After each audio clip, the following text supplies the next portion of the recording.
Hello, everybody. Green Effect Podcast, Season 6, Episode 7. I know what you're all thinking. You want me to say it, right? Season 6, Episode 7. 6, 7. Go ahead. Go ahead. You're all thinking it. I just happened to say it. It is what it is. Let's move on. All right. Episode 6, 7. All right. We had a hell of a lot of crap go on in like the last, let's say, 36, 48 hours. So I have no shortage of stuff to talk about. One would argue we are witnessing history. We already kind of said that during COVID. We're going through history, things we will tell our kids about and grandkids. And, hey, grandpa lived through COVID. Yep. And grandpa lived through the Iranian war. It's wacky. It's pretty wacky. So what does this mean? Let's get right into what does this mean? How does this impact us? Housing rates, all that stuff. So first of all, Bank of Canada, all right, Tiffy Boy and his band of merry people all met just this past week. And I think the overall feel is that they're not moving anything yet. They're monitoring things for sure, but let's just keep a couple of things in mind. The Bank of Canada has one job. That's it. I've said this before. It is to control inflation. That's all. They have one weapon, and that is the prime rate, the overnight prime lending rate. And didn't move rates this past week, completely expected. However, let's just keep something in mind.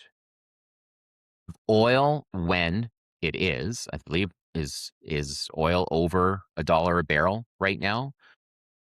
If that continues, and there's some people saying we could be at $2 a barrel, which would be trend-setting history making and not the good history making.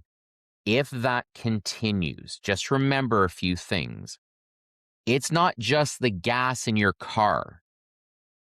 It's the fuel that moves tractor trailers to deliver your food and goods. That all has to be paid for. That's inflationary. The gas in your car, inflationary. If businesses now have to pay all this extra money for fuel, they're not just going to say, hey, no problem, a little more expensive. We'll absorb it. No big deal. That's not what's going to happen. They're going to pass it on to consumers. If consumers if they can't take on the extra cost, businesses have to cut back. The most expensive cost in a business normally is staff. Now we have unemployed people. We have unemployed people, they're not buying the goods or they can't afford the goods. This is a circle of hot flaming shit. That's what happens when when oil prices spike. It is a domino effect that is not pleasant for anybody. So that's what we're going through right now. And I think, so coming back to Bank of Canada, we're expecting inflation to rise. That is the only thing they have to deal with. If inflation rises, guess what? Prime has to increase to slow it down. Our economy is so fragile right now, I'm not sure what that's going to look like. If this keeps going, I think the main question in the world right now is how much longer is this going to go on? Because we have world leaders, a couple in particular, that are just butting heads. And neither one of them wants to back down. So if this war, and I'm not going down political lines right this moment, it's such a passionate subject. I'm just talking about economic trends. If this war stops or slows down, the question becomes, how long will it take to get back to normal? It's not going to happen overnight. It's going to take time. If it ends in the next few weeks, ending meaning troops exit the war zone, we're a few months out. Things are going to have to get caught up. We've been almost a month like this. So this is going to have a direct impact to our economy. Obviously, we're already feeling that, and it's going to take some time to recover. Markets, and we're going to talk about this in a moment. Why I've been so busy in the last 48, 72 hours, and maybe I'll jump to that right now. Bond, markets have reacted. Okay. Bond yields are at 14-month highs, I believe, 12 to 14-month highs. So why do you care about a bond yield? Very simple. Bond yields will dictate fixed rate mortgages. So normally what happens when we see, I mean, bond yields going up and down point 0.1, up point 0.1, down point 0.1, up point 0.2, down point 0.2. That's whatever. That's regular. Okay. You see rates kind of move here and there. Bond yields react to market conditions. They don't directly react to a Bank of Canada rate change, but they react to the comments. So when bond yields go up, fixed rate mortgages generally follow, depending on the amount. I don't have the exact timeline over the last 3 weeks since this whole thing's been going on. Bond yields have increased 0.8%. That's 80 basis points, 30 basis points this past Friday. Immediately on Friday, immediately. Our monoline lenders, so these are lenders that don't have branches, they're massive corporations. Almost all of them jumped rates immediately. That's a big jump, 30 bips for them. Banks, they're going to hold out a little bit more. Maybe Monday, maybe another day or two. We're not talking 3 weeks. They're not going to last 3 weeks. But banks will also be pumping up rates. It's the 5-year government bond you need to watch if you're trying to figure out where fixed rates are going to go.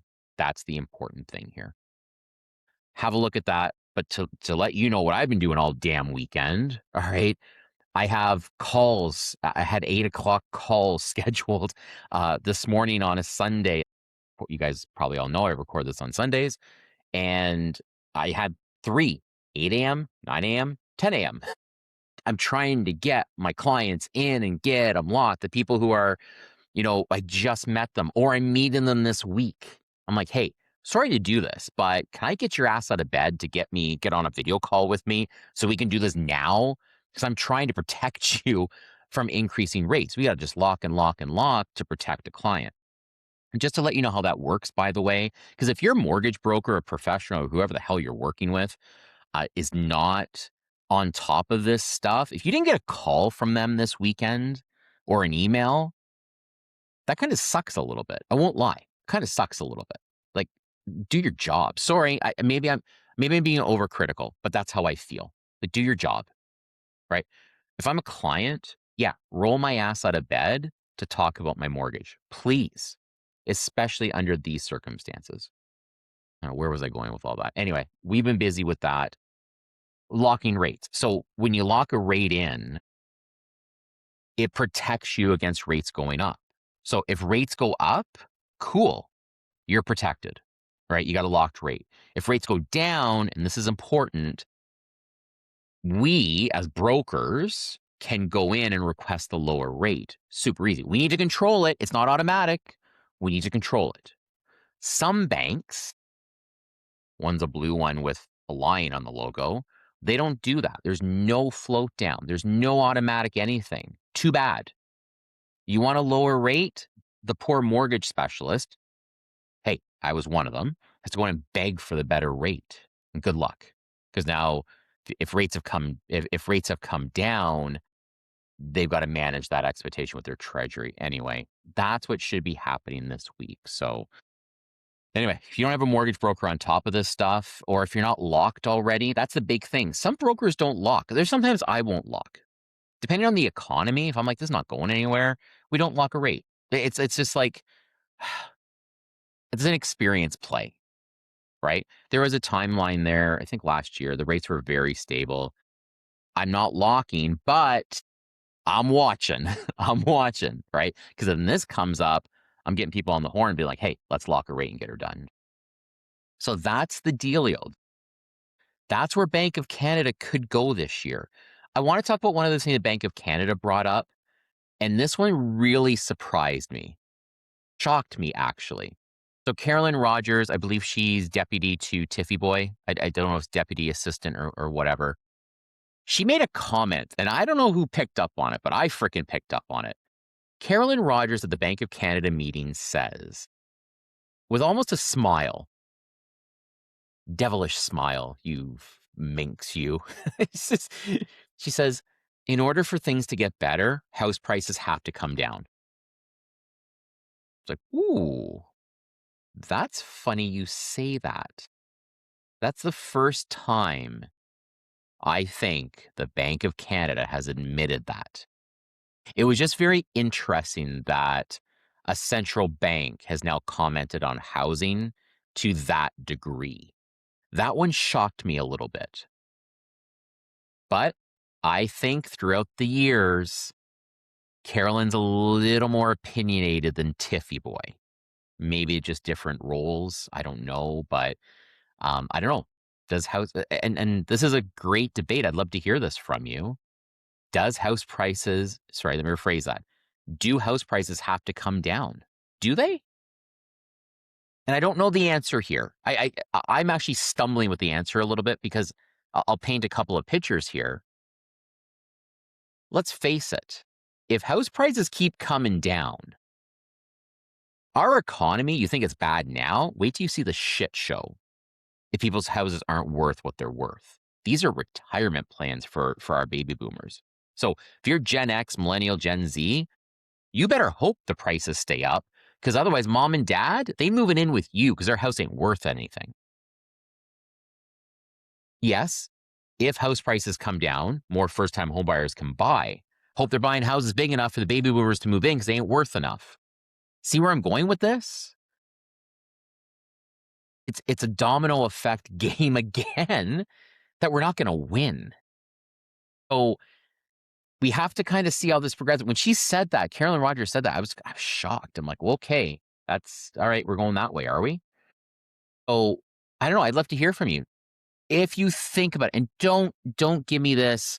Of course they have to come down because I'm a first time home buyer. I can't afford anything. Or I'm a baby boomer. Of course it can't come down because I need to retire.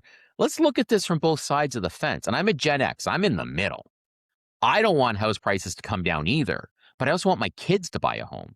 I'm stuck in the middle. And you guys know this. I'm a real estate investor. I don't want the house prices to come down. Super obvious reasons.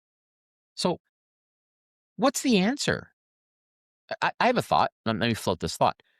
Maybe the answer to house prices not coming down or house prices correcting is there not a way to spur business so people actually get paid a fair wage and they can actually afford something? I watched a fascinating documentary about the story of Vancouver in British Columbia and how amazing it was in the 50s, 60s, and 70s, and just the wheels fell off in the 80s, 90s, and current day. We all know Vancouver is impossible to live in. So many factors came in, but what about employers just paying a fair wage? I'm a business owner, right? I, it's a struggle, sometimes impossible. So that's house prices. That's Bank of Canada. Oh man, crazy, crazy times. Carolyn Rogers, you fox. I'm telling you, you come up with the coolest things ever. Okay, so I talked about Bank Canada, talked about what's going on with bond market, prices, rates jumping up. I want to talk about cohorts. That's it. Okay, so this information I'm about to give you very much talks about who's in the market, who's not in the market. So if you're selling a house, this is really good information. If you're in the real estate business at all, realtor, broker, a mortgage broker, lawyer, whatever, you should know this information. You don't know this information I'm about to give you, you're nuts. Okay. And again, I'm reading off some stats here. So just because I read this, I had to read this like 3 times. I'm like, I got to talk about this on my podcast. So, first and foremost, absolutely first and foremost, is the consumer confidence index. Okay. Way down. We know it's been way down. It hasn't been, it's as it's not right this moment, but over the last year and a half, we've seen the consumer confidence index as low as it has been during COVID when we all went on lockdown. Okay. Now we're seeing a little bit of a jump. Okay. It's coming up a little bit, comes down. It basically came up and now it just bounces around a little bit. It's still low. People aren't like super stoked about life in general, to be honest with you. However, let's talk about who's buying and who's not buying. So, Canada's population by age, okay, what are the percentages?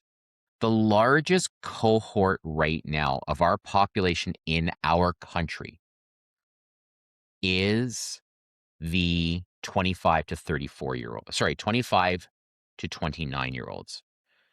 That group, those three, they are our largest cohort. Is that millennial or Gen Z? That's millennial.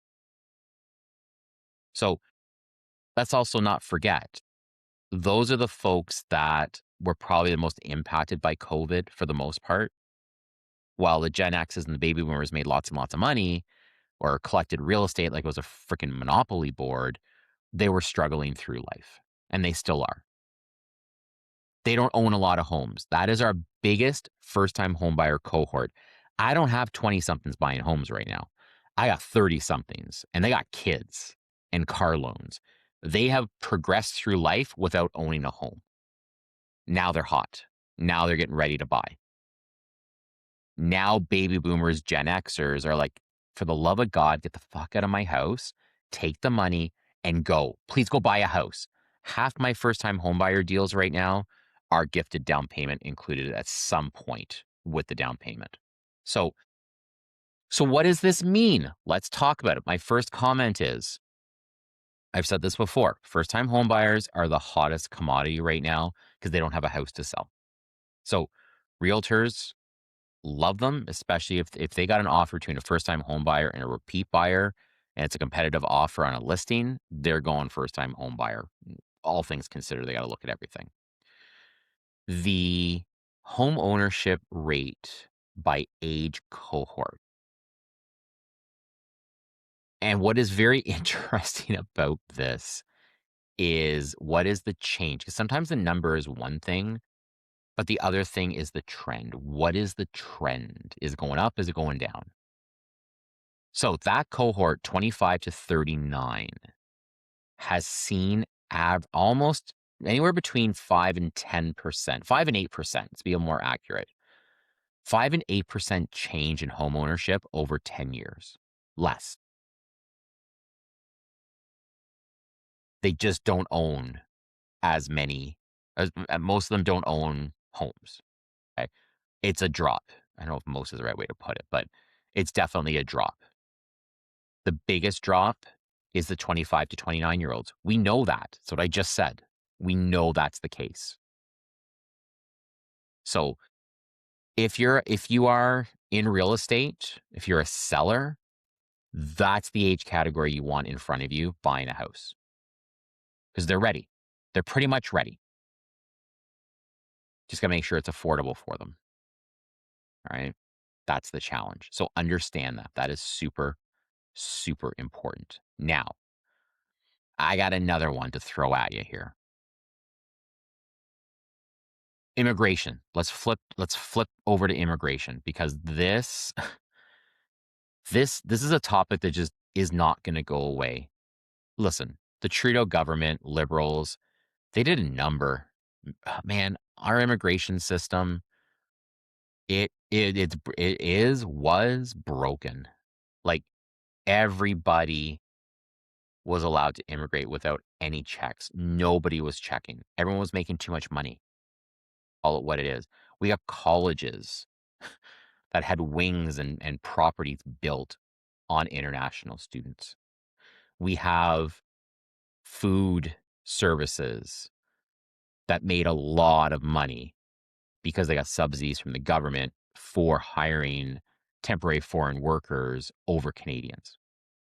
I'm not making this up. Like this is a factual what the hell happened. So where are numbers going right now? We all know we are officially contracting in population. The government has called temporary visas and work permits. It's like, all right, time to go home, wherever home may be. A lot of these people, and I want to be really clear on something. I'm not mad at these people that have come to Canada for a better life. I'm not mad at them. I'm not.